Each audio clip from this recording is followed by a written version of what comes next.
The real opportunity here, and this is what I emphasize to all my clients, is leveraging AI not just for efficiency, but for genuine innovation.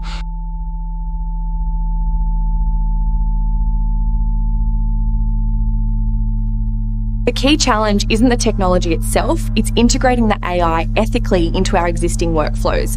That's where the real innovation happens.